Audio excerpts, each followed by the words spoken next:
I really did a full evaluation of what I really enjoyed about what I did. And it was all about the people, the teamwork. I felt that the essence of what I did was around the people that I worked with. Being authentic. I think being authentic is probably the number one thing.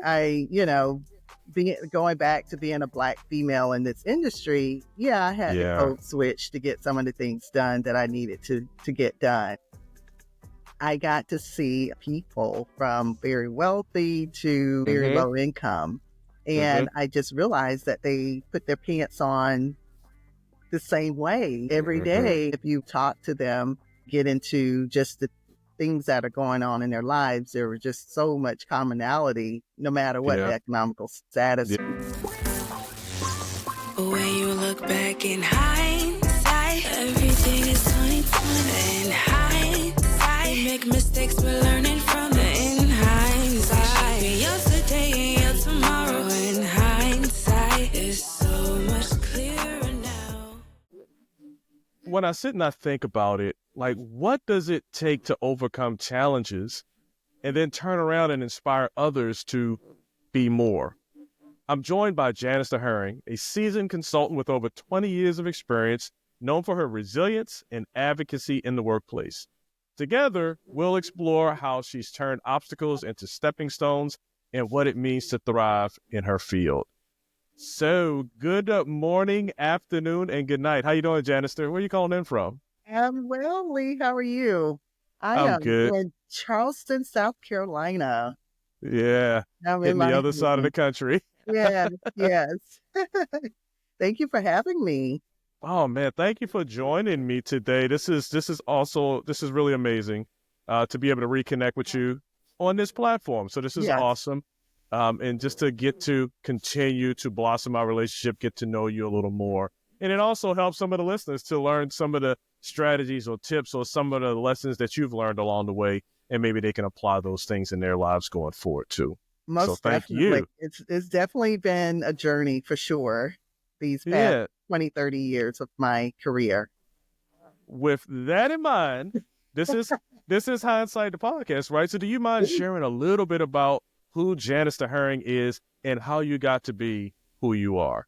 And I know that's a crazy question, but tell us a little bit about your journey. Well, it started in a little country town of Quincy, Florida, to a single mom, which I actually had a village that raised me, my grandmother, grandfather, aunts, uncles, that was around me.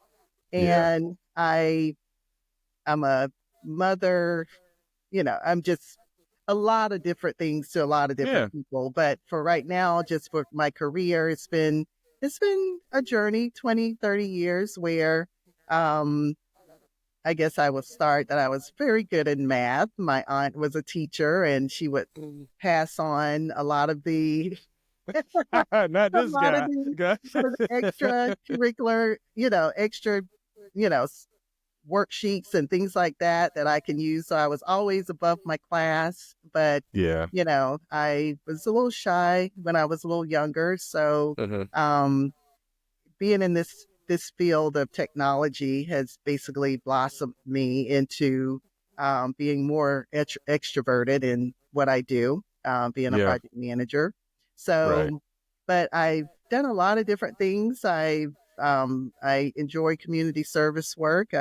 Sit on a lot of different boards, and that what helps me to combine my personal and my career in one different thing, because I enjoy both, and I try to combine them into the people that I meet and the technology that I bring to everyone's lives that I touch on a day-to-day basis. I love it. I love hearing that you were shy. When I was young, I was very shy as well. And I distinctly remember this. When I first met you, I remember thinking to myself, you command a room. Really? Oh, wow. Yeah.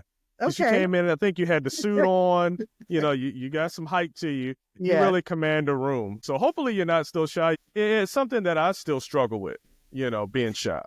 Go ahead. Well, I'm learning that I'm ambient at this point where, I adapt to my environment very well.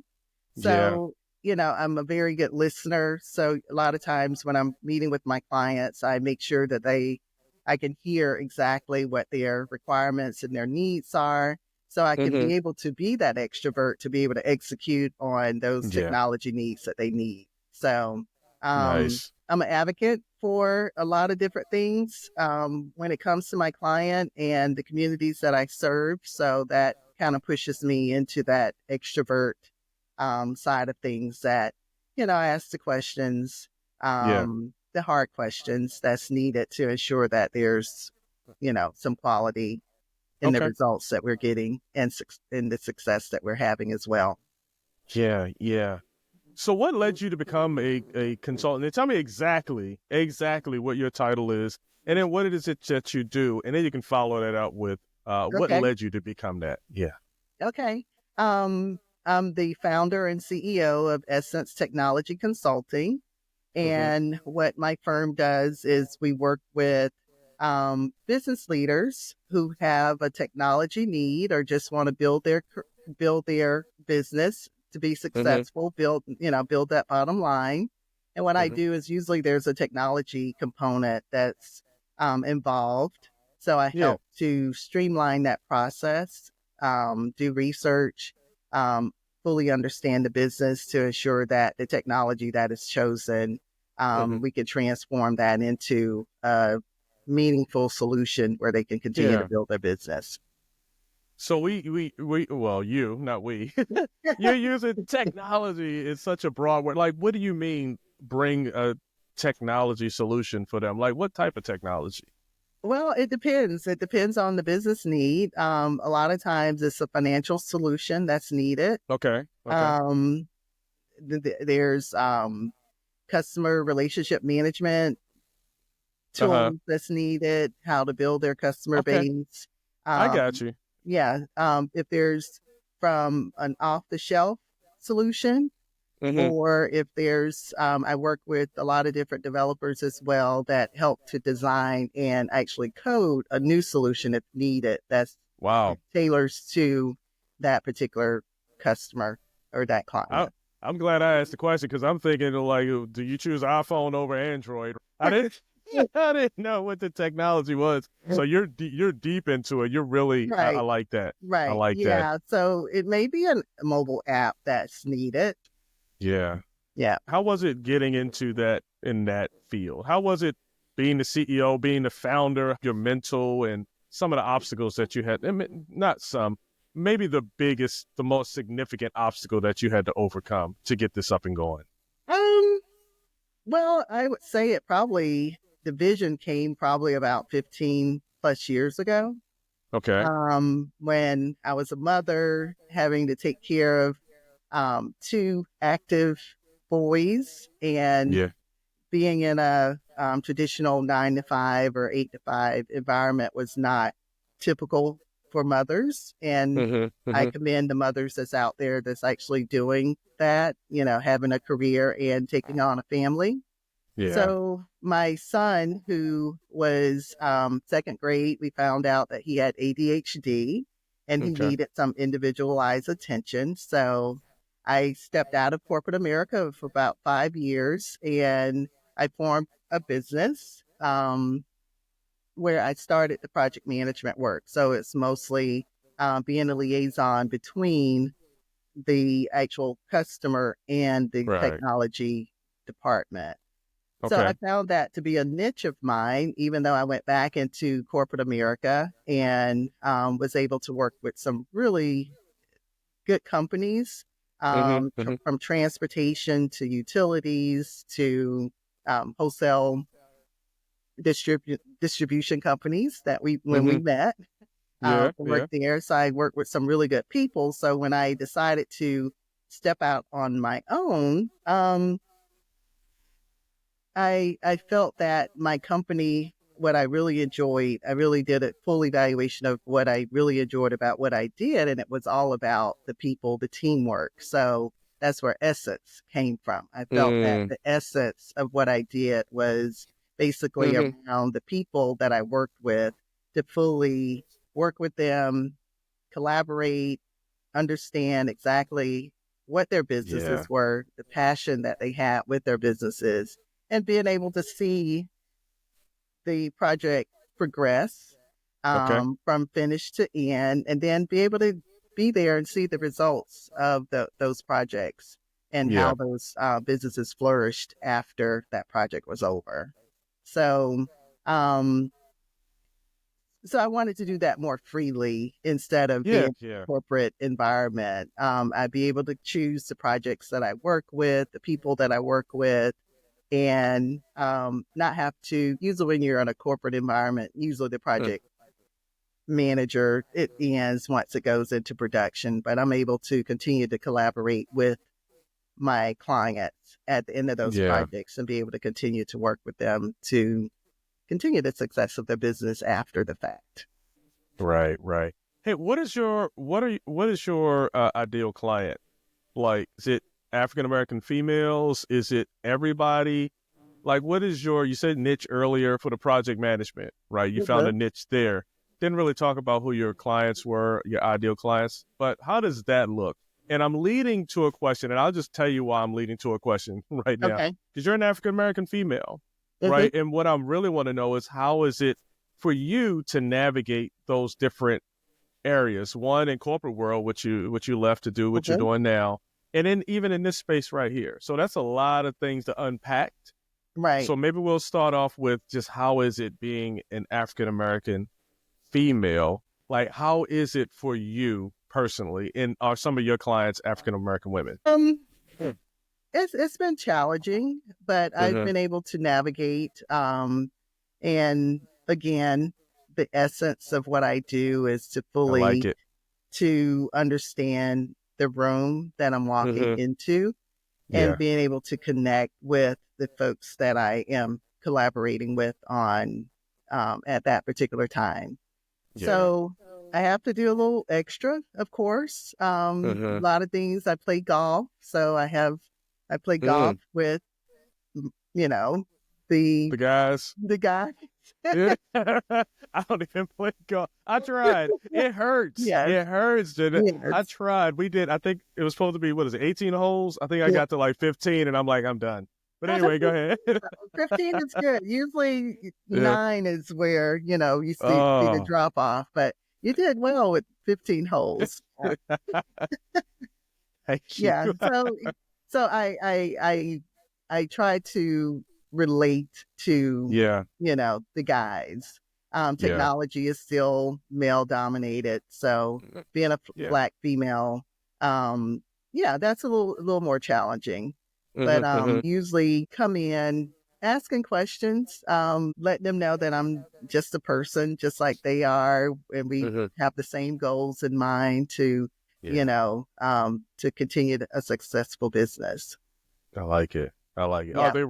Are they usually receptive? I mean, is there, what do you? It's mixed bag. Yeah. I like it. I'm just learning that I'm doing a lot of networking with a lot of folks, and you can really tell the ones that are very receptive to you because they remember your name. They remember your company's name. They remember what you do. And I'm beginning to get a lot of traction with referrals, just word of mouth, that type of thing. So, yeah. Right. Yeah.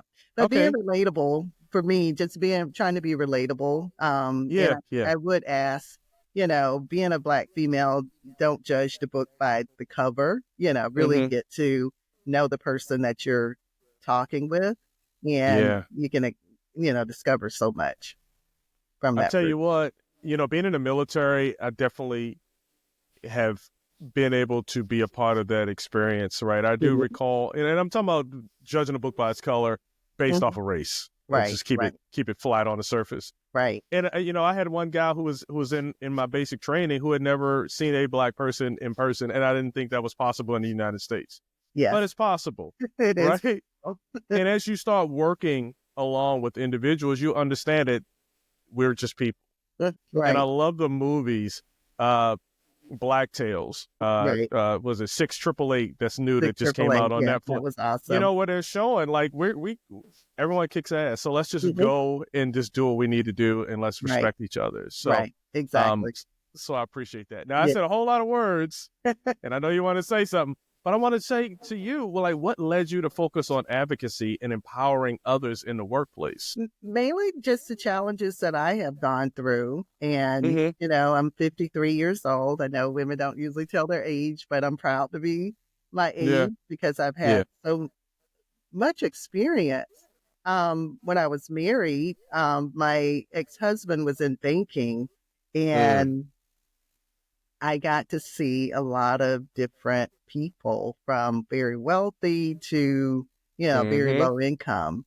Mm-hmm. And I just realized that they put their pants on the same way every Mm-hmm. day. And then if you really got to talk to them and really get into just the things that are going on in their lives, there was just so much commonality, no matter what the Yeah. economical, their status. Yeah. So the advocacy for me is that my mom was single parent. So I Mm-hmm. feel like I could have been an at-risk person. Really, I was at risk, having a mom that was single Yeah. and not having the people around me, the mentors that kind of grabbed onto me to advocate for me to be better and to be more than what my Yeah. environment could have put me into. So I Right. said I wanted to basically give back to the people that could have been the way I was. So my first board that I sat on, board of directors, was for an organization called the Pace Center for Girls. Oh, And what nice. that facility was girls from the age of 12 to 19 that didn't fit into a normal school environment due to their, Yeah. home life, couldn't fit into the school. And this was a location that they can come to, and I would mentor. And a lot of times it wasn't really you doing a lot. It was just the presence that you had Of- that for them to know that you were there to help. Mm. Mm-hmm. And they Mm-hmm. succeeded just knowing that they had someone that was backing them. So Yeah. me becoming an advocate for the workplace, it just translated into that. So when we met, I was part of the employee resource group at the organization that I worked at and for Mm-hmm. African Americans. And I feel that that was a success in that location because you're there, you're in management. There were a lot of other management positions for African Americans that opened up during the time that we Yeah. were there or that I was there. So I just think putting in the effort and telling the story actually helped me to become the advocate for the Okay. workplace. Yep. Yeah. I like that. We have a lot of similarities, and I think I missed some things too. So I grew up. I mean, my mom had a boyfriend, and then later on it was a Mm-hmm. stepdad. But essentially single mom. I was with my grandmother a lot, Mm-hmm. and my sister and my aunts. So you said the same, So, same yeah. scenario, and I learned a lot of good things. I think I learned how to be a good person, but there's Mm-hmm. still some things that you miss from that. From me personally, Mm-hmm. not having a dad there, and they start to show as you go through life because you don't know you miss it until you start reflecting and thinking. Yeah, that's true. And so in that aspect, you're definitely an inspiration to me. So I appreciate Right. that because it's important. Right. It's important. We don't know what we don't know. And then you get into these situations and you get into these things and you resort back to what you know. Mm-hmm. And that could be counterintuitive to where you're trying to go. Right. Right. Right. Yeah, So that's true. that's, yeah, absolutely. So, Yeah, I would like to thank all of the people that pushed me along, pulled me up, yeah. even the ones that knocked me down. I learned from that as well. So, Yeah. Yeah. Yeah.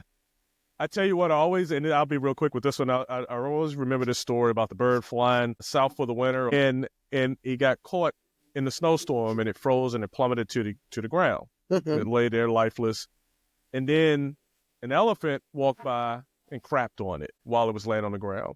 Right. But the crap warmed the bird When up, you right? look, And right. it revived the bird. Mhm. And then a lion comes by, cleans it all off, Mhm. and then eats it. You Right. feel me? Yeah. So a lot of times, to your point, you talk about the people that knocked you down, the people that lift you up. You don't always know what their intents are. Right. And a Right. lot of times you have animosity towards some of the people that may have knocked you down Right. and admiration for the people who picked you up. Correct. Yes. And as long as you get the lesson, that's fine. But just be mindful. There's Right. people out there who have Right. ulterior Yeah. motives. Yes, that's true. And, Yeah. I feel that every storm that you go through, Yeah. the way I get through them is that there's something brighter and bigger on the other end. So sometimes I welcome the storm because I'm looking for, something bigger and better. Mm. Yeah. I loved it. I was just talking to a gentleman, and we were talking about that, having that hope, having that forward focus, that Yeah. success focused mentality going through these storms, because ultimately that's what you're going to need to get through it. Everyone goes through something at some Correct. points. Right. Some are horrific, some are not so bad, but everyone goes through some things. Right. And having the right mentality to get through it is important. Yeah. And being able to, you had a village, being able to find those people, that established village that you already have, and raising your hand saying, hey, I need some help. Need some help. Yes. It's not a weak thing. It's a powerful thing. Right. So, okay. Yes. So what strategies have been essential in maintaining your success over 2 decades? So what do you do when you get up in the morning? Do you get on the treadmill or run? Like, what do you do? Like some strategies or habits that you do that just keeps you going? Putting the right people in my circle. I love it. Important. I love to, throw out ideas. When I get up in the morning, of course, prayer is, kind of number one for me. And it's not where I feel I may put a plan together, but I do have faith that whatever my purpose is, which I feel like I'm almost there to figure that out, but okay. I feel like I'm constantly evolving every day to know what that is. But what keeps me going is my strategy is just constantly just having faith and knowing that the things that are going to happen, they're happening for a reason, and they're good reasons. Yeah. But I do, I read, like I said, make sure I have the right people around me, that I can grow from. I try not to be the person that's in the room that has all the knowledge. I usually try to make sure that the people around me, can give me some insight on things that are happening. I love it. I read podcasts, all the time, but I do enjoy just sitting down and collaborating with just people, just having conversations like this. Yeah, I get up. I definitely say my prayer. I went years without doing it, but eventually you got to get yourself together. Yeah, exactly. So I make sure I do it every morning, right? Yeah, and then you get up, and I do have a plan. But to your point, I'll plan. This is what I want to do for the day. When it comes to work, when it comes to whatever it is, but also having that understanding that it may not go the way I plan. Right. And being able to have that resilience. I'll get up, and this is one thing I do too, and I'm gonna give you this one. I used to get up, I wake up in the morning, I pick up my phone, and I look at work emails. I don't do that no more. I don't do that no more. Yeah, I don't do it. That's nice. That's very good. Yes. Because it will set the tone for your day. You know what I mean? If there's a negative email. Now, if it's a positive email, you just won $1 million or whatever, right? Right. But, but other than that, it's usually some fire that's going on. And it just sets the tone for your day. So now I get up, say my prayer, get ready, take my dog out for a walk, come back in, and then I get I'll make some coffee. And then I'll get into my day. Right. And it's better for my mental. And I recommend anybody who's listening, anybody who's watching, don't start with your emails first thing in the morning. Right. Yeah. Especially your work emails. Okay. Yeah. I live downtown Charleston, and I'm very close to the harbor. So nice. My sanctuary, the pier, the harbor, the pier. Yeah. So I do take walks. It's a little cold now, but but I usually would go and take a walk, my earplugs in, and listen to podcasts or some type of music while I walk, and just think and just try to keep my mind clear so I can go into my day with a clear mind for whatever's gonna hit me for that day. I'll read books. I do the audio books. So I do put the earpods in. Well, I still have a feel for paper. So I still do feel the turning of the pages. I do too, but I try to maximize. So it's like time management for me. And whenever I try to just read a book, like I'm falling asleep. Now I don't care how good the book is, right? I'm falling asleep. So I try to maximize, do some good time management techniques for me that works for me. Right. But the thing is, when I'm walking, and like today, even though I'm in California, it's pretty cold. It's like in the 30s this morning. Right. Oh, wow. Something impactful or something that you want to remember, they say it in the audiobook. And then I got to scramble, try to take my gloves off and hit the bookmark so I can get back to that. That's the reason why I do like the feel of the pages. Right. Yes. You know, because you can take that note. As much. So, you know, I'm kind of mixed. So with me being more now, I can still feel the pages of the book. But when I do walks, a lot of times I may do double. I may have the hard copy and I have it on audio. I got to do that. Continue to read the book. So, yeah. All right. Bottom line, read books. Get smart. All right. Learn some stuff. Learn something new every day. Exactly. And diversify your reading as well. Yes, from history to novels to, of course, you got to throw the technology books in there as well. Hey, you know I'm a better than other Army. So just put that hat on real quick. Okay. For service members out there that are transitioning to civilian careers, what lessons can you share from your journey that might resonate with them? Every skill that you had as a service member translates perfectly into corporate, especially the leadership. I think that what comes to mind is that my initial career path was supposed to go into the Air Force. I wanted to be a pilot. And I did 4 years of JROTC, Air Force JROTC. So captain, you know, my leadership was on the drill team, got awarded E3 to go in at higher than a private. And that changed.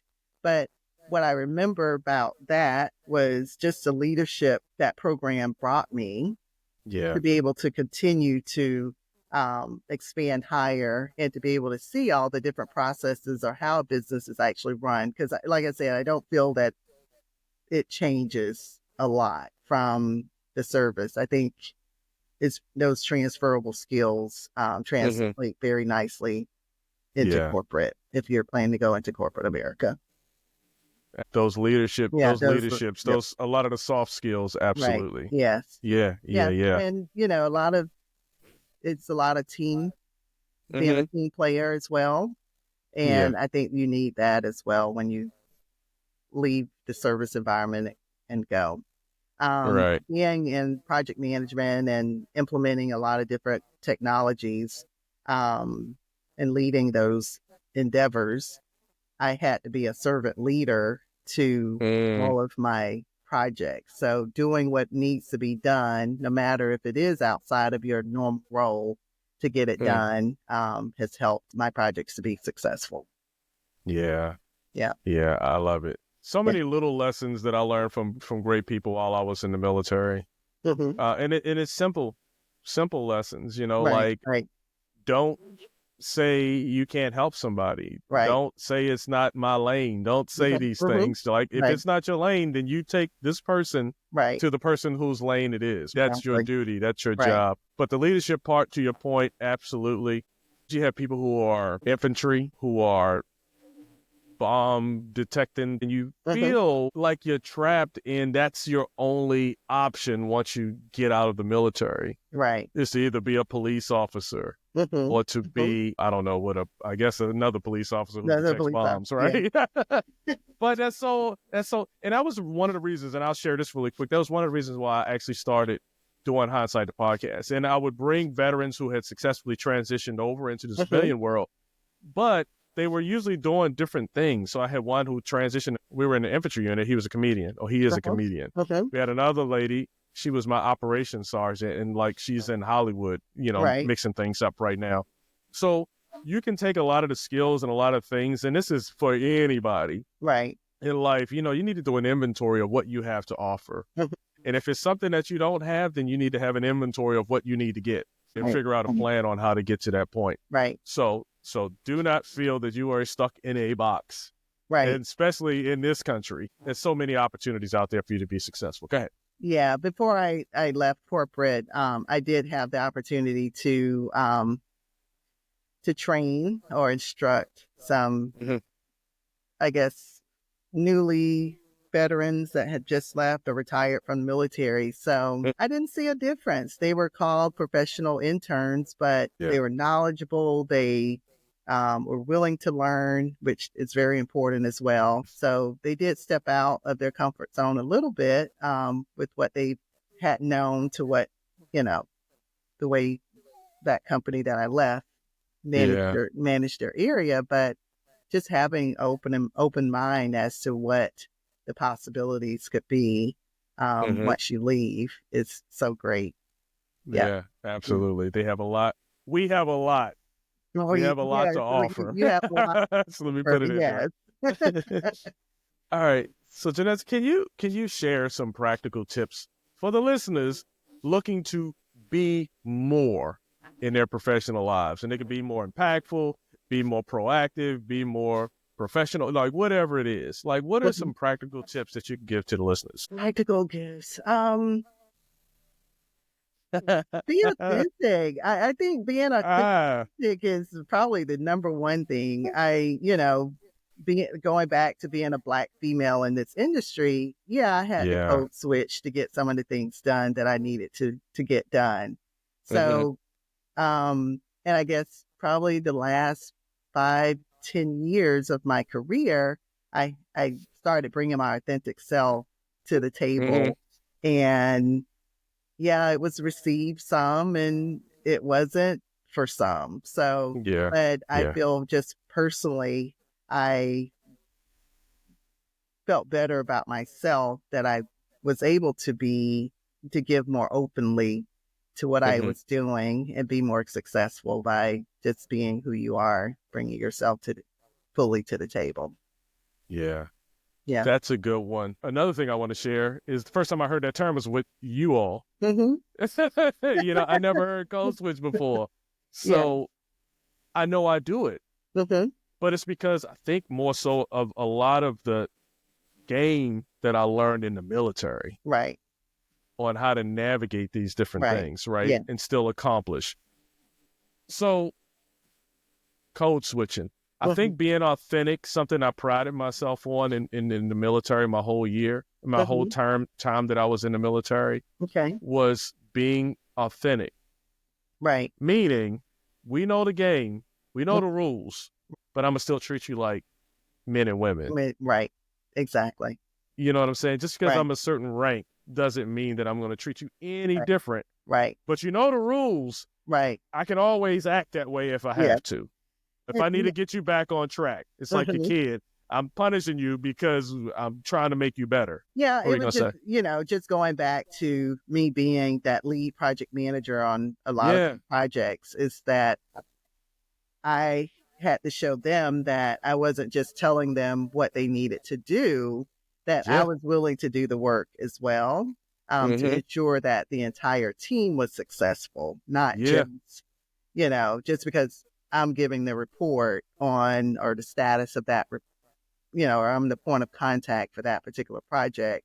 A lot of my projects were successful was because I learned how to build a team and we helped each other to ensure that the project was successful at the end.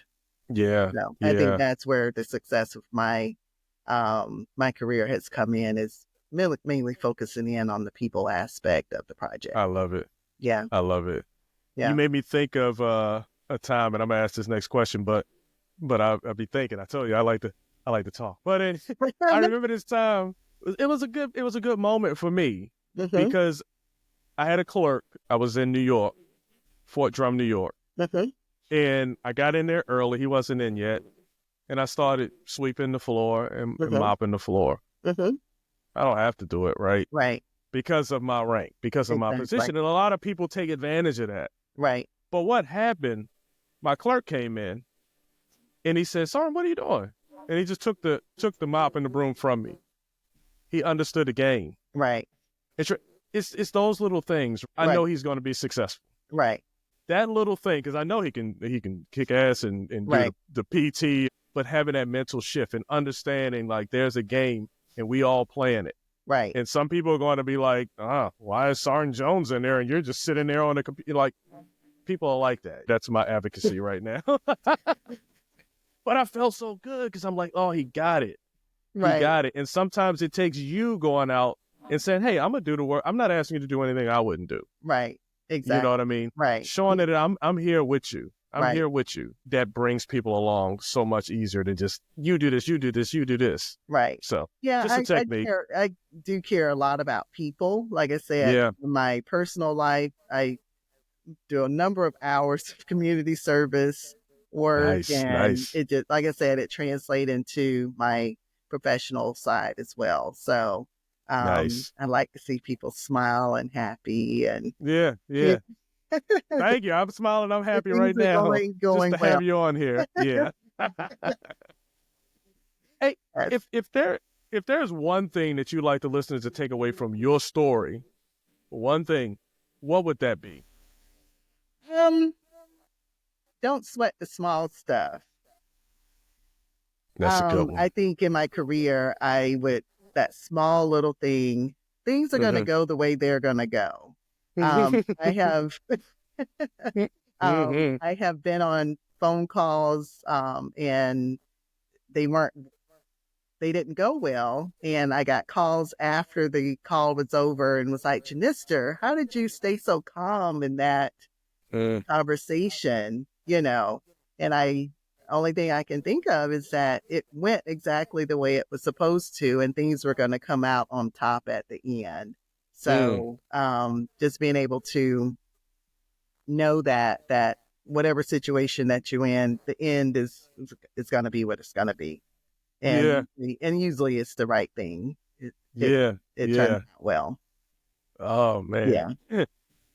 Anyway. I'm laughing because I always think of these. I love the Matrix movie. Oh yes, and it reminded me. I think it was the second one with the Frenchman, and Neo and Morpheus was in the elevator going up, and Morpheus was like, "It happened just as it was supposed to happen." And Neo was like, "How do you say that? Because we're still alive, right? You know." Exactly. So, yeah, man. Oh, don't sweat the small stuff. That is a really good nugget. And I would say, focus in on your mental health. Do those self-care things as well. I know I really admire the new generation these days because I think, they're to a point where, well, I can do it in less time and get it done. Yeah. And we feel like it has to be this drawn out, process, but sometimes, most of the time, just thinking smarter and being able to, having that mental health actually helps you to be able to think a lot clearer and be able to focus in on the goals and achieve those goals in front of you. That's interesting because I never really thought of it. Maybe I was inspired by the younger generation because one of my wildly important goals, simplify things. Like it's so many things that we complicate with all these different nuances. Let's get to the core. What is it that we're trying to solve? Right. Exactly. And let's just start from there. And now we can start pulling all of this crap away from it and just keep things simple. All right. What can your clients expect from you and your team? Well, right now, I am partnering with some other technology consulting companies. Since my company focuses in on digital transformation, and I am partnering with a strategic partner that will handle all of your strategic plans that you actually would need. And usually strategic plans come with the technology solution. So the technology firms that I'm working with, they'll be able to provide some design and development work for you to be able to have a more robust and clear plan as to how you should be able to grow your business with technology. It's simple. I try to get it as simple as possible, but there's, it's tedious work. I know But that's right. mainly is having those business partners work with you Yeah, to fully understand the business and they're passionate about growing their business with absolutely. technology in it. Yeah. Technology's Okay. not going anywhere. So Nah, we nah. have to embrace it. I tell you what, we had our power go out the other night, and I was thinking, where did my technology go? But I couldn't watch TV, couldn't do anything. No audiobooks because I couldn't connect to the internet. Well, there's solar out there, so there's other Yeah, there's a solution. There's a yeah, there's solution. a solution for it. Yes. But since you brought that up, here's the funny thing. Okay. We had bought our son one of those power inverters. Mhm. And so I called him up. I said, "Hey, is your power out?" And he's like, "Yeah." I'm like, "Well, what are you guys doing?" And he said, "We're watching some movies." I'm like, "But I thought your power." He's like, "Yeah, that thing you got us for Christmas, we got it plugged up." So the Exactly. next morning when my power was on, I got on Amazon and I bought me one. About one. So anyway, there are solutions. And The- it does have a solar right. attachment that goes Right. to it as well. So Yes. absolutely. Yeah. All And right. my technology consulting firm can help give you those other ways of doing your business as See what well I'm through saying? technology. Yes. So I asked you a few questions. Is there a topic that you'd like to discuss that we haven't covered yet, or something that you'd like to talk to the audience about? You've done a really good job at covering everything. Um, Okay. but I would like to say that, I in knew it. any and everything that you do, um, just have fun with it. Yeah. Yeah, find something that you really enjoy, and I'm not probably not saying anything new here, but whatever you enjoy, you're always going to have a prosperous, can't even say the word, prosperous, lifestyle. Make sure your Yeah. lifestyle, you maintain your lifestyle the way you want to be happy, and everything else will fall in place. Hey, I'm from Baltimore, so I'm surprised I haven't fumbled over a word today, because it's always something, and I just accept it. I'm like, all right, I didn't work I that know. I'm just vocal like, cord. Hey, but Janice, how can the listeners connect with you and learn more about your work? My website, I'm on Facebook, Essence Technology Consulting. My website is www.essenceTechConsulting.com. Mm-hmm. You can reach me there's a contact location on my website that you can reach me and we can schedule a discovery call and I Mm, can get to hear all the wonderful things that, you wanting to do to improve your business through technology. I love it. I Yeah. love it. Hey, so Janister, Yes. is that correct? That is correct. Because Yeah. I've been saying Janister, and I'm I like, I know that's know. not No, right. I I'm know. so Because that was sorry. part of oh, you're fine. Uh-huh. That was part of my rebranding of my business. Was Yeah. that my branding coach, Thomas Heath, he was like, Janister, we got to get people to say your name correctly. Because I know it Yeah. probably took us a couple of months to come up with a plan of how I would rebrand myself. And he kept saying Janister. Mm-hmm. So Mm-hmm. so you may see you spelt it incorrectly on my name here, but right now it's supposed to be JA accent NIST, Mm-hmm. and usually you can get the correct pronunciation that way. Yeah. Yeah. So we Yeah. phonetically wrote Absolutely. my name out, but you're fine. I'll still answer. I'll still answer. Well, Janister, thank you for sharing your incredible journey and insights on resilience and empowerment in consulting. And your practical advice and inspiring stories are sure to resonate with our audience. And if you enjoyed this episode, make sure to subscribe to Hindsight the Podcast on YouTube or your favorite streaming platform so you won't miss any upcoming episodes. And until next time, keep learning, reflecting, and striving to be more. Thank you, Janister. Thank you for having me. I enjoyed it. I did too. Okay. Hey, thanks for joining me here on Hindsight the Podcast. I'm your host, Lee Jones. I hope you enjoyed this episode. I know I did. And while I have you here, why don't you take your mouse, go over and click on that subscribe button? No, not right there. Over to the right. No, down, right there. Boom. Thank you. Now, thank you for subscribing to Hindsight the Podcast. I'm your host, Lee Jones.